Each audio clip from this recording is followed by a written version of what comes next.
kind of touched me. And what he said is he was visiting his family, and his niece sat up on his lap. She was, I think, 4, 2, something, two. And she said, Father Stephen, you're amazing, or something like that. I don't remember the words, but it made him feel so good. Oh, I'm proud of you. Thank you. It made him feel so good, right? So I'm going to share a similar story. I met it comes to mind because 25 years ago, as of about 2 weeks ago, my wife and I, we celebrated our 25th anniversary. That's a silver anniversary. And thank you for that.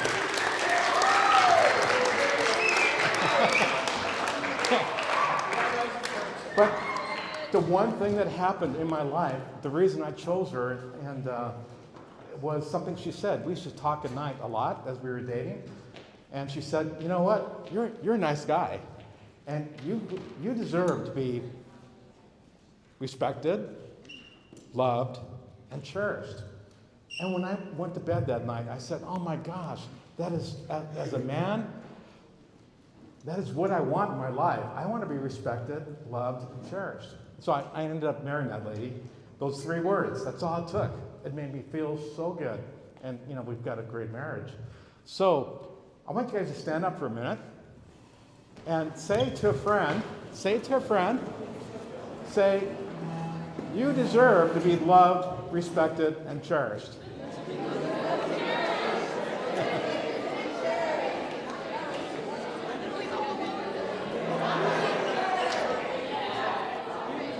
Okay, you can sit down now. So, what I want you guys to do is, okay, we can sit down. What I want you guys to do is remember when you go home tonight, you guys don't know how well you have it. Many people tell you that, but you say, oh yeah. Well, my mom came from a small city in Alcon, Jalisco. They had dirt floors. They didn't have a bathroom, right? They didn't have running water. They had to pump it.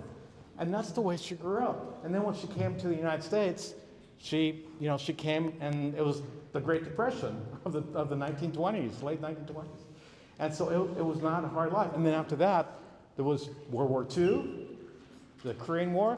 So my mom, my parents, would be your grandparents, they had to go through a lot.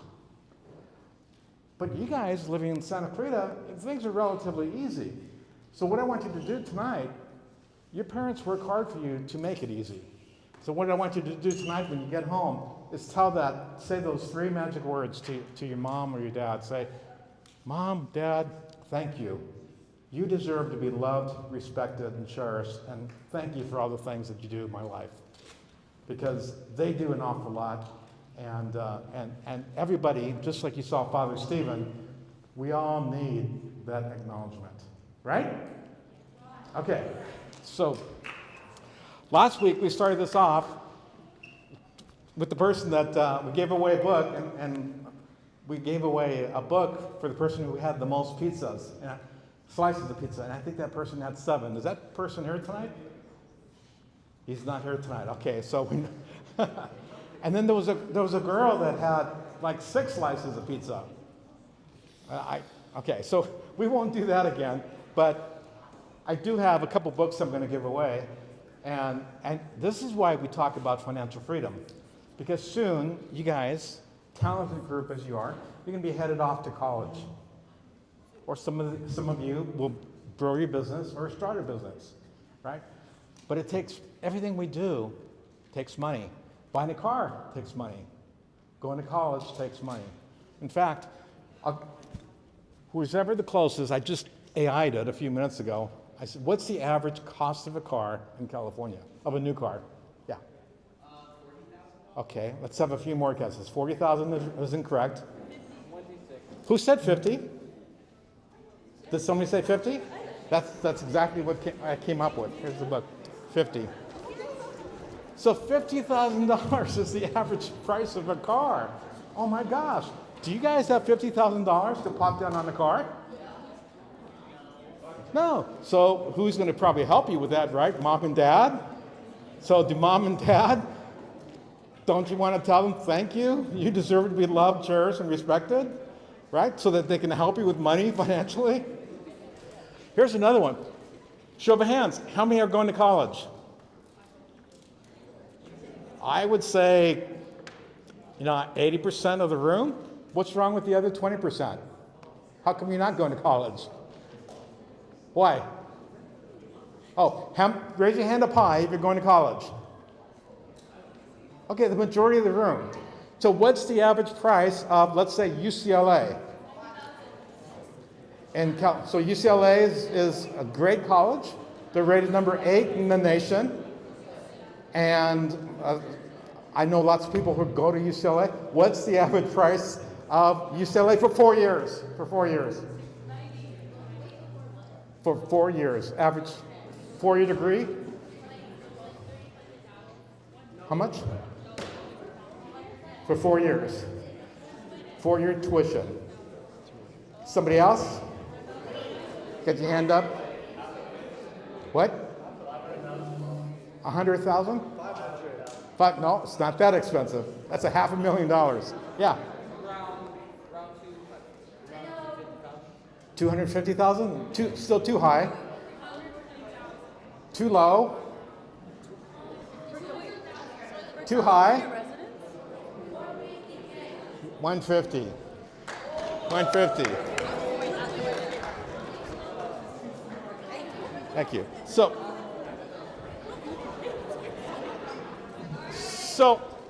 how many of you have $150,000? Right? $150,000 to pay for 4 years of UCLA. Right?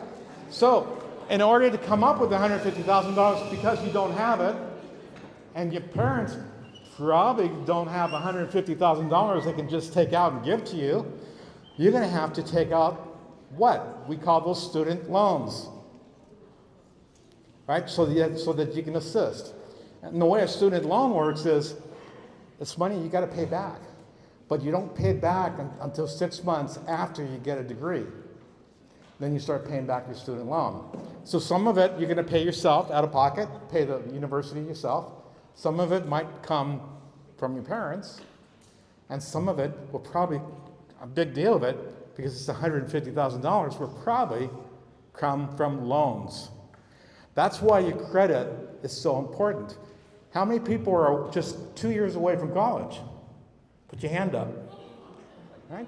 So we got a number of people that are just 2 years away from college. So this is big. All right, so tonight, can we pull the slide deck? Oh, got it. Oh, there it is. Thank you. So this is part 3 of 4. We'll be here next month as well. So we're going to be talking about faith, financial freedom, and financial wisdom. Now, from Proverbs 22:7, the person who borrows the money is a slave to the lender. It says that right in the Bible. Do you guys want to be a slave to anybody? No. But if you borrow a lot of money, in essence, you owe them. And it's almost being like a slave to them until you pay them back. So you don't want to be a slave to anybody, right? You want to have your independence. And that's what this whole thing is about, financial independence. On the next slide, let's talk about what we're going to talk about. So we're going to talk about freedom comes from wise decisions, not quick decisions. That's why we're planning out a few years ahead of time. So tonight, we're going to understand credit and debt, and we've talked about that a little bit in the past, the last 2 sessions. We're going to learn how borrowing money affects our financial freedom, which is, it says right there in Proverbs. We're going to make faith-based decisions about money, and we're building financial wisdom early in our life so that we don't get into financial issues and trouble. So, how many people have a cell phone?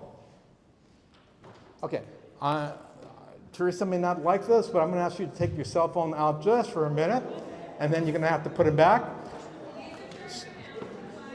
So, Lewis, who I've partnered with, has filmed me speaking to you from the first event and the second event, and that's on YouTube. And then we created an Instagram. And the purpose of doing this is to have short videos to remind you of some of the things that we talked about. And then you can also share it with your parents. Share what you're learning so that you can learn more. So it's a good way to remember things. Let's say you want to revisit something. So go to both these things. Now, what I want you to do is subscribe, like, and then put a comment in. And you can you can do that on Instagram and you can do it on YouTube. So there's the Instagram called Wealth and Wings. And then on YouTube, it's www.youtube.com/wealthwings. This is for you guys, so that you may not remember everything that I talk about, but you're going to see the entire video, and you'll be able to watch it back. So what I need you guys to do is go there right now and subscribe, like, and add some comments. The first one who does that, who can show me that they did that, you did.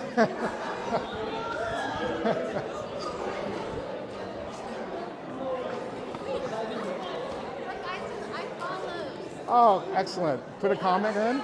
Put a comment. On a video? Yeah, just. And do the same thing on YouTube. Same thing on YouTube. Okay. All right. Next week, I'm going to have more books. I'll have at least 5. All right.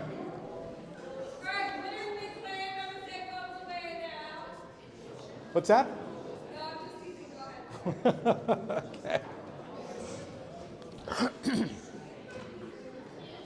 Okay, everybody got that?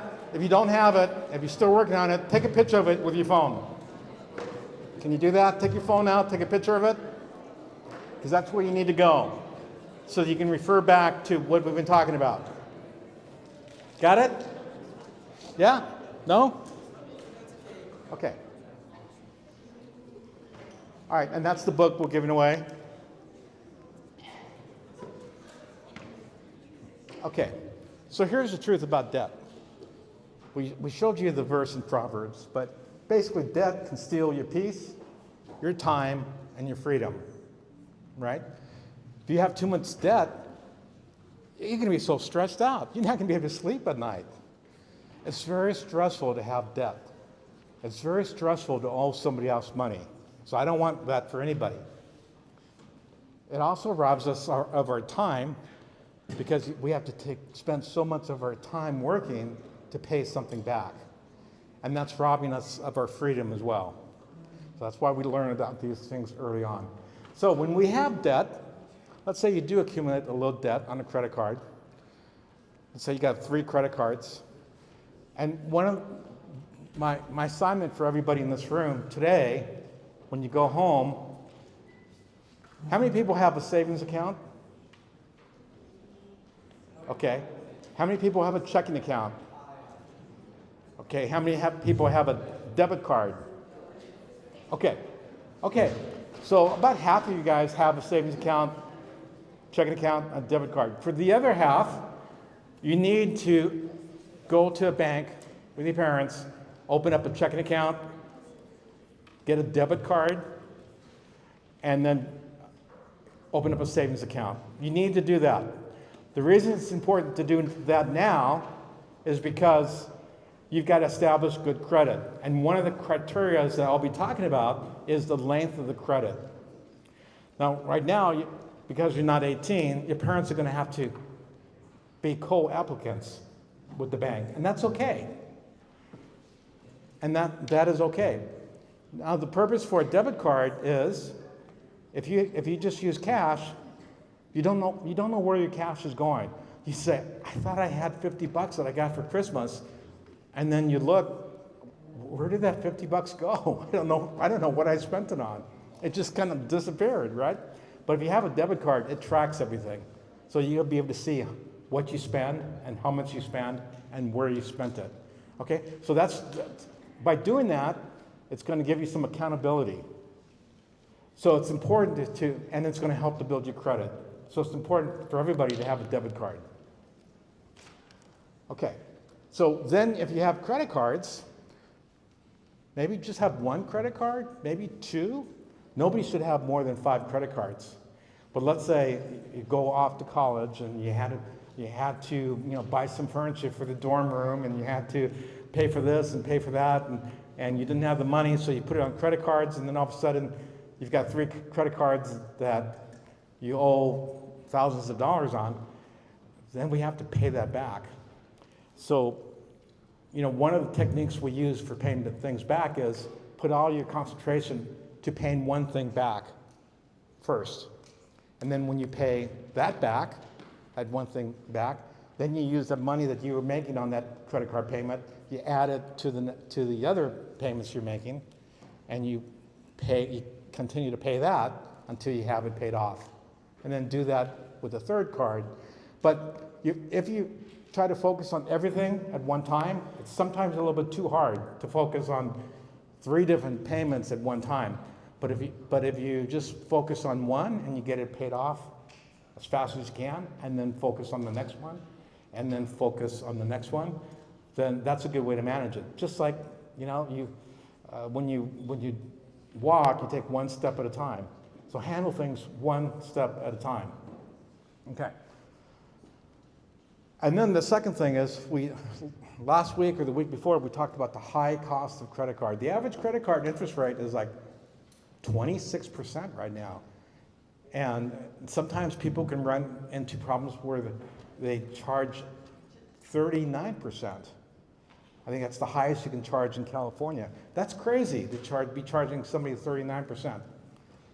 To put that in perspective, when you get a student loan, which is backed by the government to help pay for college, normally you're going to pay 4 to 6%, okay? Which is a lot lower than 30, 25%, okay? Because the government just wants to make sure they get their money back with a little bit of interest, but they're not going to rip you off with high interest. So you want to be cautious with high interest credit cards. Now, because you're young, when you go to college, as you walk around, there's going to be tables set up. Hey, get your college Visa card, get your college MasterCard card. Easy to apply. Just get this credit card, and you think, okay, I'm an adult now. I'm going to college. I'll get a couple credit cards. Well, be careful with the interest on those cards. They're usually very high. So you don't want to make any quick decisions. You want to shop around, and get the lowest interest on the credit card that you can. So your faith connection. God wants us to live free, financially and spiritually. Okay. God does not want us to be slaves to the banks, to the people that you borrow money from. Okay. So we're going to spend a little bit of time on understanding credit scores. So this one is big. Now what I want you to do is take out your cell phone and just take a picture of this slide. Give you a second to take a picture of this slide. Because, yes. Okay. We'll put it on the Instagram site. So you don't have a phone, you don't have any phone at all. Okay. Well, write it. There you go. Okay. All right, so where was I? So we're going to talk about credit. Now, last week when we were talking, we said everybody has a number that follows them through life. They get this number as a little baby, whether you like it or not. What number is that? Yes. Yeah. So when we're born, right, then what the government does is they send the family, your parents, a form to fill out to give you a Social Security number. And that Social Security number tracks everything in your life. Okay? That's how the government tracks what we do. Not every little detail, but the bigger details. If you got arrested, how many credit cards you have, how many loans you have, where you lived, your family's name, your parents. It tracks all kinds of things. And there's no getting away from that, because if you apply for any job, or if you apply for any credit, you're going to have to provide them with a Social Security number, right? And then when you turn 15, 16, you get another number. And that comes when you start driving, and that's your driver's license number, okay? That gets tracked as well. But your big number, which is so important, is your Social Security number. Okay? So you want to make sure that your Social Security records, your record, is as clean and perfect as possible. Because sometimes things get confused, people make mistakes. So we want to be able to pull our credit reports every so often and make sure all the information is accurate. So when we pull a credit report, we call that a FICO score, which is a score that they come up with. And the score ranges, here's a tip, if your credit score is 300 to 579, that's a very poor credit score. And then what that means is you're going to have to pay high interest rates to get a loan, to start a business, to buy a car, to go to college and get a college loan. It means you'll be paying a lot more interest. Yes? Why do you have to pay more interest if you're poor? If you're poor? Wouldn't they charge more interest on the excellent credit? No. If you have excellent credit, your interest will be lower because the interest is what you're paying back, the lender. So after 300 to 579, that's poor credit. Then it's 580 to 669 is fair credit. And then 670 to 739 is good credit. 740 to 799 is very good credit. And 800 to 850 is excellent credit. The highest you can have is 850. Okay, and my credit, I could show you my credit card score, and it's been 850. Right now it's probably 842. You know, once you get it up there, it's easy to maintain. You just have to pay everything on time and take care of everything. So anytime you get any loan, the first thing they're going to do is ask you for your Social Security number, and then they're going to pull your credit report. There's 3 companies, bureaus in the U.S. that keep track of this information for the government. 3 of them. There's only 3. Experian, TransUnion, and one other. So when you pull your report, it's going to pull it from one of those 3 companies. So what happens is when you have a credit card, let's say from Target, or from Ross, or from, I don't know, what's another store that you guys shop at? Amazon, okay. Let's say you have an Amazon credit card. So when you have an Amazon credit card, they're going to give you that credit card, but there's going to be interest associated with that. So you need to take a look at what that interest is. So Amazon will report back every month to one of those 3 companies, depending on who they align themselves with, which program they're with. Experian, TransUnion, or Equifax. Those are the 3. Experian, TransUnion, or Equifax. So one of those 3, and then that company is going to have every single month bill from Amazon. And it's going to track whether you were late or whether you paid on time. So it's going to track all that information. So the moment you have a credit card, it's all going to be on your credit report. Okay, so on a credit report, there's 5 different factors that affect your credit. And the first one is past delinquencies. Okay, so we nickname it at FICO, stands for Fair Isaac Company. There was 2 guys, both of them statisticians, who started this company. And so they, one, his name was Fair, and the other guy was Isaac, so they called it Fair Isaac Company. So what they did is they tracked anybody who was more than 90 days delinquent, and they said, if your past delinquency, it's real bad, they came up with a number, what's the statistical chance of you being late based upon your credit report? So because the banks and Amazon, they want to know what your score is and what's the statistical chance of you making payments back to them. So the big thing on a credit report is the payment history. Amazon, every month, reports back. Did you pay it on time or were you late? So the payment history. If you've got multiple credit cards, it's going to have Target, it's going to have your Visa card, it's going to have Kohl's. If you have a house, it's going to include your house. If you have a car, it's going to include your car. It's going to include everything. It's all going to be on your credit report for anybody to see, anytime you need to get credit. So it's going to report every single delinquency, and that's 35% of your credit score, being late. So that's the worst thing you can do that affects your credit report is pay something not on time, is by being late. So it's very critical that when you have a credit card or you make any payments, that you always pay on time. Because if you start paying late, it's going to show up on your credit report and it's going to damage your credit, and then you're going to have to pay higher interest. The second category is the amount of that you owe on different credit cards. So let's say you do have that Visa, and you got the MasterCard, and you got the Amazon, and you got the Kohl's, right? And let's say your Visa card is for $1,000, and you owe them $800.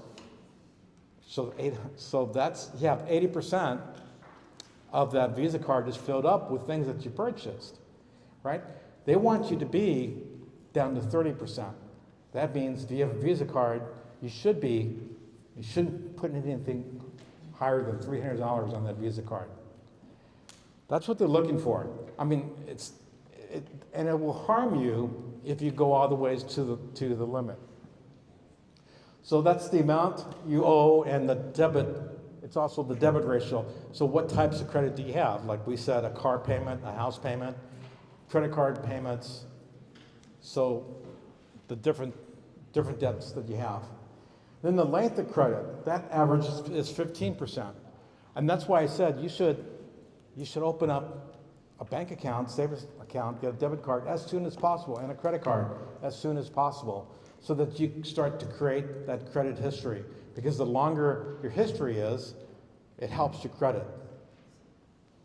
If you have short history, it's not good, because the banks don't have a long track record to see how you're doing.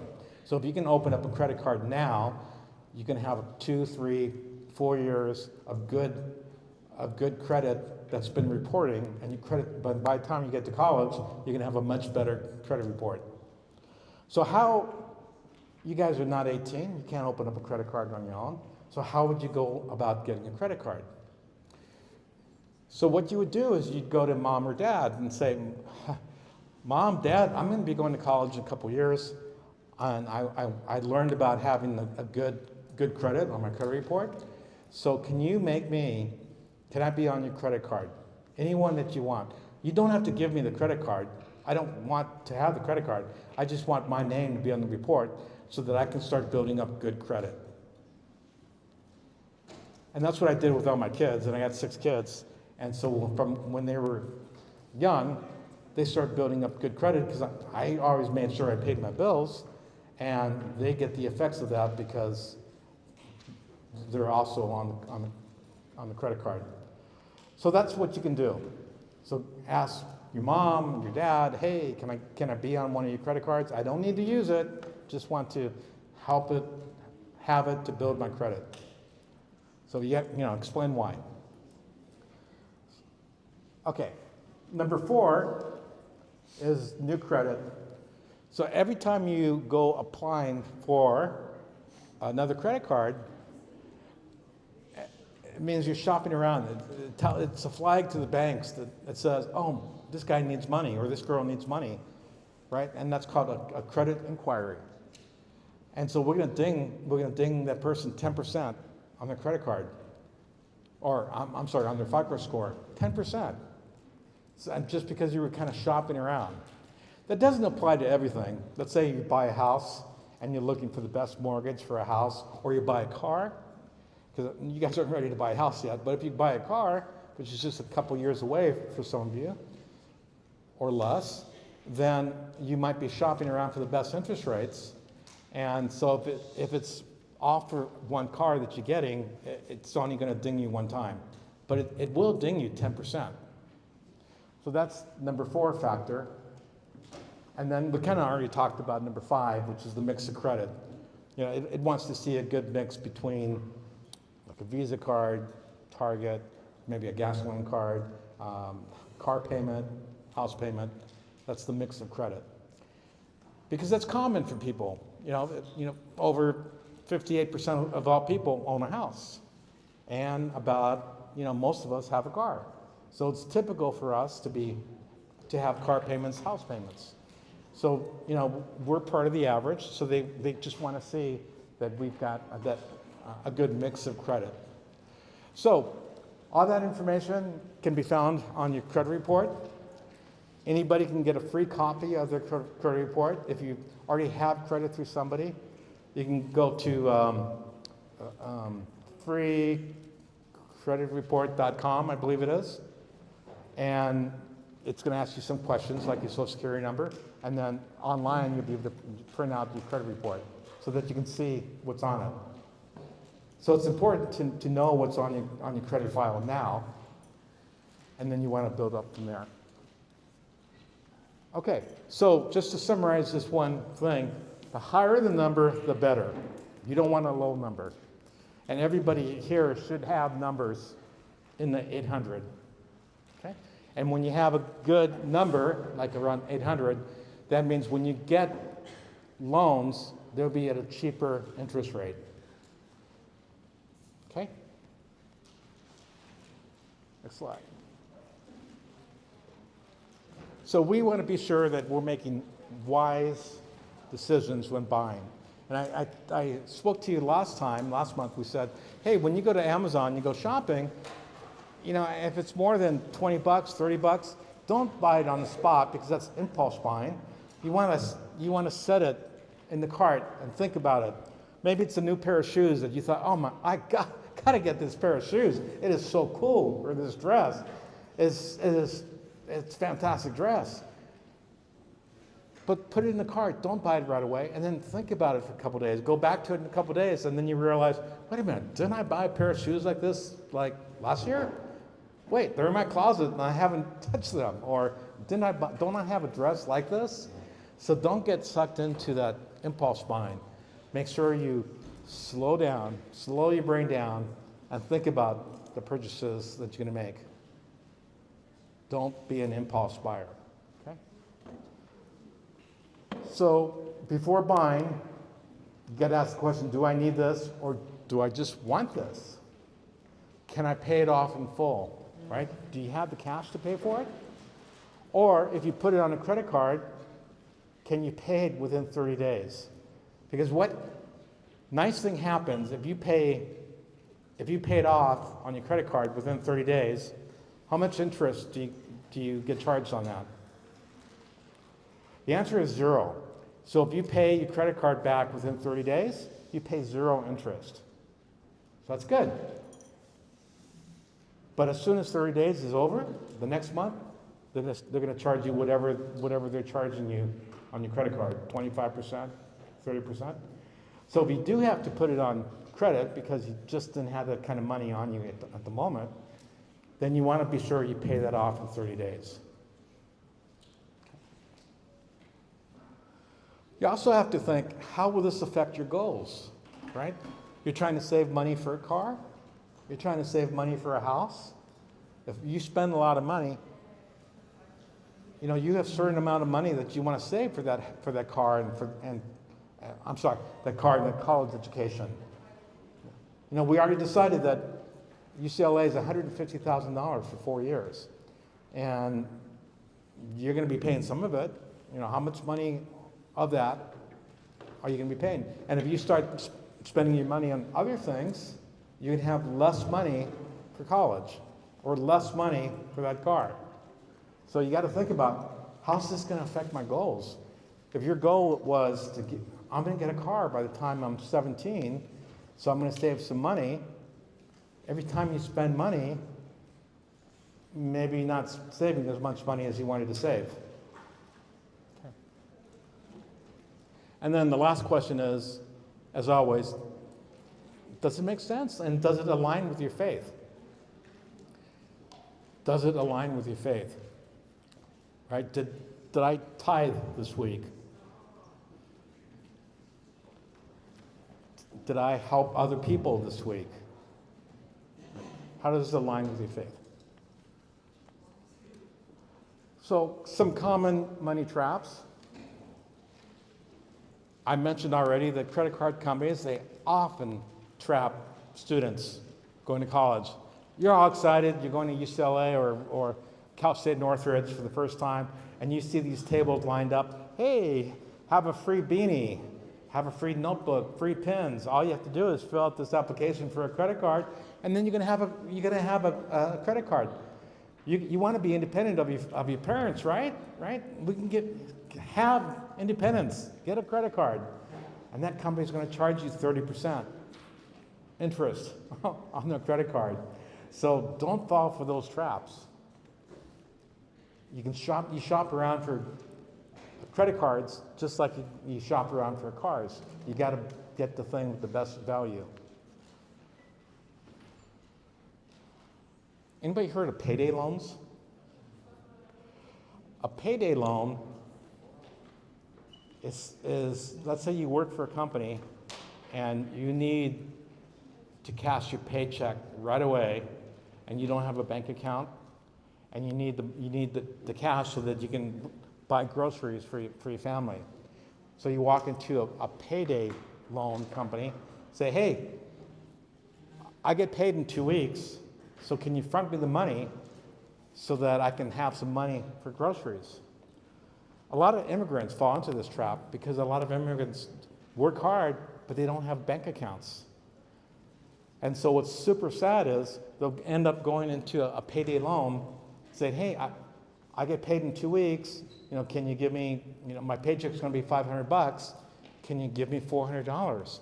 And they'll say, sure, we'll give you $400.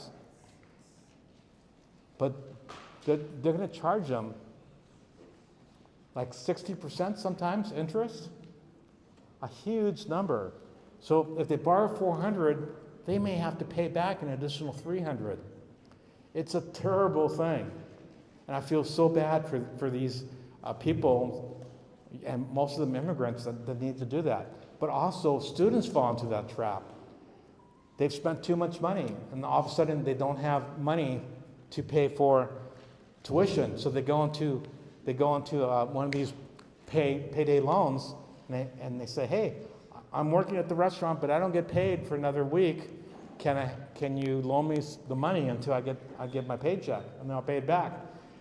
And they're going to say, what? They're going to say, yeah, just sign here. So that is the worst. So don't ever go to a payday loan. And you see these places, usually you see them in poor areas, right? You don't see them so much in Santa Clarita, but you're going to see them more in Los Angeles, where there's more people that are day workers that get paid by the day, or more immigrants. And these people get taken advantage of. So you guys are so much smarter than that. Buy now, pay later traps. Okay? So when people say, if you buy this now, you don't have to pay me anything. You can just, we'll just charge you over 6 months, over 9 months, over 1 year. Pay now, or buy now and pay later. So you get excited. You want to buy that thing, so you sign up for it. Okay, I'll buy it. I'll pay it later. Okay, maybe the first time you do that, okay, it's okay. You paid it off. But you do it again, and you do it again, and all of a sudden you've got all these loans that you have to pay back. That's not a good thing. So if anybody says, buy now, pay later, use our app to pay it later, that's not a good thing. So with everything that I've told you, what is the best way to buy something that you want? Yeah. Go ahead. Don't. What? Don't, or? Wait a couple days. Yeah. Yeah. Or pay with cash. Or your debit card is like cash. Okay? So that way you track it, you know where the money goes, you can see it, but don't use credit. Try not to use credit. Okay? The lesson is, if it sounds too good to be true, it probably is. You guys are on social media. You see all the scams that are on social media, right? There's lots of things that are very just not good stuff.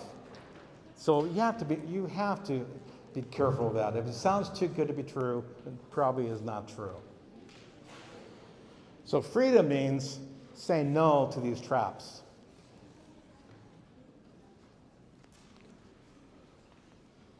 So true wealth, basically it's peace, gratitude, and purpose. We also want to avoid envy, where we compare ourselves. Comparison leads to overspending. So living in Santa Clarita, right? You might have a neighbor. They've got a nice Camaro, nice Mustang, and that's what you want, okay? You don't know how they afforded it, but man, my neighbor's got a nice Camaro, nice Mustang. I want one too, right? But they're in a different situation. You don't know what their situation is. You don't know how much money they might be in debt to pay for that. So don't compare yourself to somebody else. Don't say because she has that or he has that, I want that too. Because that's going to get you in trouble. You have to think about your own finances, your own money, and make good decisions. Don't get into that trap, well, I deserve it because I do work, or he has it, so I want to have it. So you have to be careful with those things.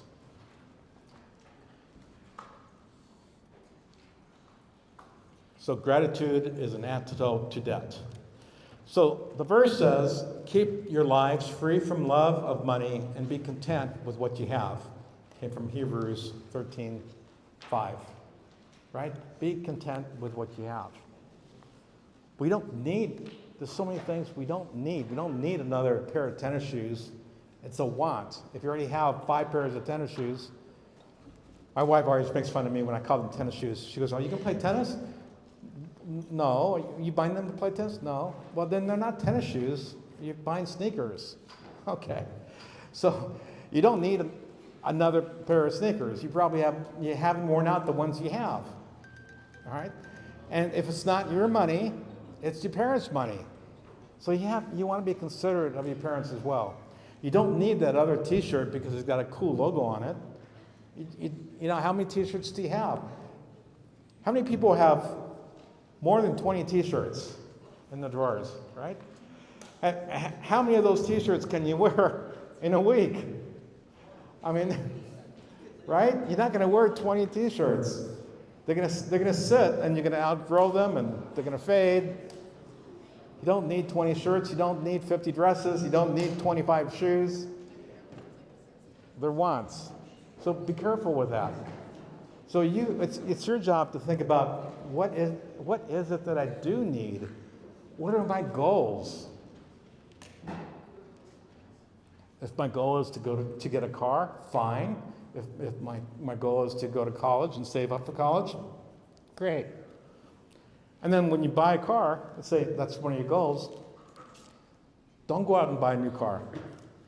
Because as soon as you drive that new car off the lot, it's beautiful, it's clean, it's shiny. It only has 10 miles. It's only been driven for 10 miles. But as soon as you drive it off the lot, it's gone down 30% in value. After 1 year, it's gone down 40% in value. So instead of buying a brand new car, buy a car that's a couple years old, that's in good shape. And you're going to save that 30, 40%. So don't buy new. Just because the neighbor next door has a brand new car, brand new Mustang, well, maybe if that's really what you want is a Mustang, then buy one that's a couple years old. Don't go out and buy that brand new one. Cars run super well. They'll go 200, 300,000 miles, right? So if you find a car that is 2 years old, only has 30,000 miles on it, it's almost like getting a brand new car. So be careful about that. Don't buy new. Okay, so everybody has a little bit of an assignment to do this week, faith in action. So I want you to talk to an adult about their experience with debt or credit. So you should talk to your mom or your dad, kind of share what you're learning, and talk to them. Hey, mom, dad, have you ever been in financial debt? And what did you do about it? How did you get out of that? And do you know what your credit score is? Because we learned about FICO scores. And I want to have a good credit score so that I can get good loans when I go to college or get a car. So have a conversation with your parents about credit and see where that goes. Ask, what's one thing you wish you knew about money at my age? Right? So ask them that, because the truth is, they don't teach financial education in school. They might touch on it a little bit. Whoa. But they don't teach it. They just don't. And it should be taught, because money is something that we need to live our lives. Money is something that we need to help others. But financial education is not taught. So don't be afraid to talk to your parents or a mentor or somebody else from the church or somebody else that you might know. Learn about credit. Learn about interest rates. Learn about debt.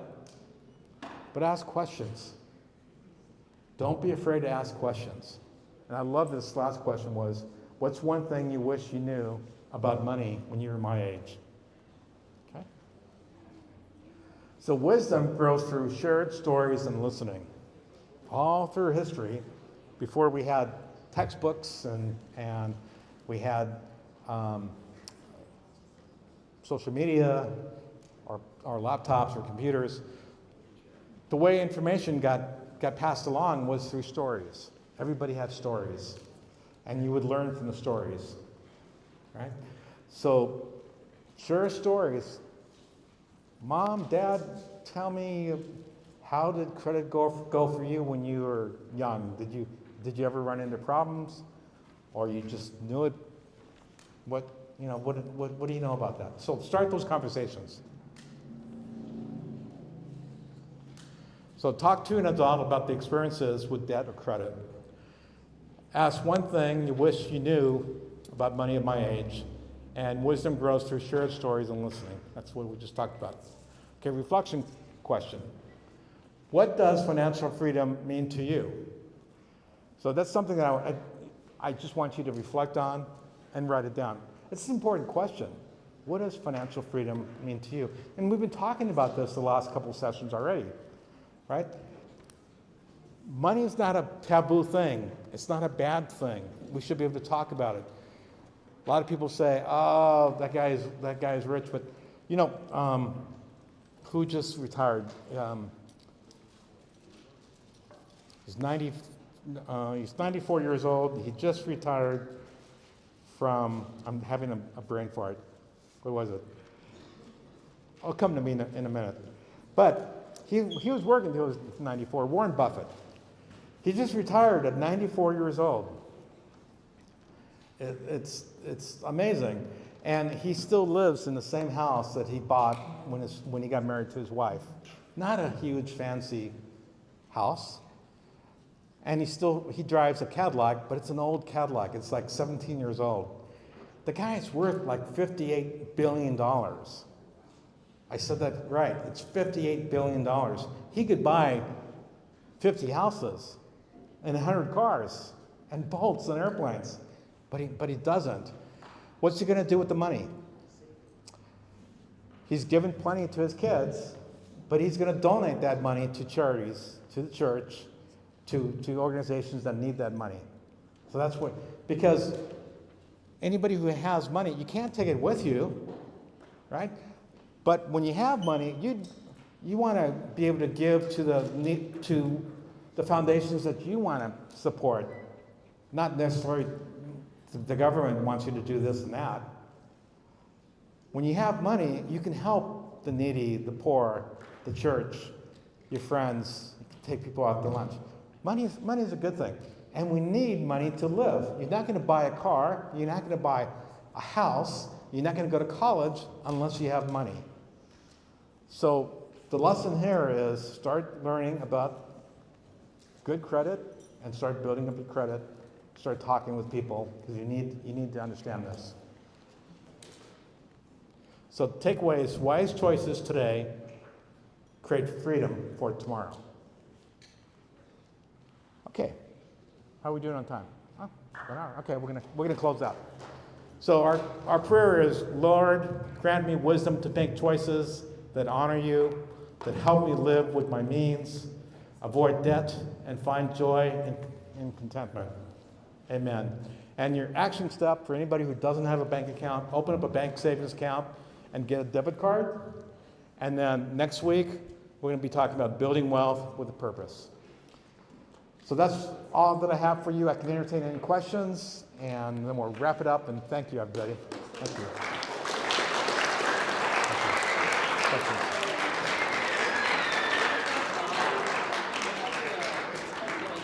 What if I get like a Southwest Airlines credit card? What's what? What if I get like a Southwest Airlines credit card and I don't pay it off? If I go and like book a Southwest flight on the account, could they charge me more for that flight to pay off the money, or no? Okay, the question was, go ahead and take the mic. So if I buy like a Southwest credit card for Southwest Airlines and I don't pay it off, can they charge me more for a flight than like a normal person if I was logged to that account that had the credit card, or no? No. So the airlines and if I open up a Southwest credit card, so Southwest is going to go to banks to handle the banking part of it, the credit card. Southwest is going to deal with the flights. So the flights have their own algorithm, has nothing to, there's no connection between the credit card and the flights. They're just separate. So no connection there. But I'm not sure, there may have been a different question within that, but you're trying to get to, I'm not sure. But you can talk to me later. Any other questions? We'll take 1 or 2 more questions anybody might have. Okay, all right, I don't see any hands raised. Thank you, everybody. You guys have been amazing. Everybody deserves to be loved, respected, and cherished. Make sure you tell that to your parents tonight. And Teresa for doing all this for you. Okay. Thank you, everybody.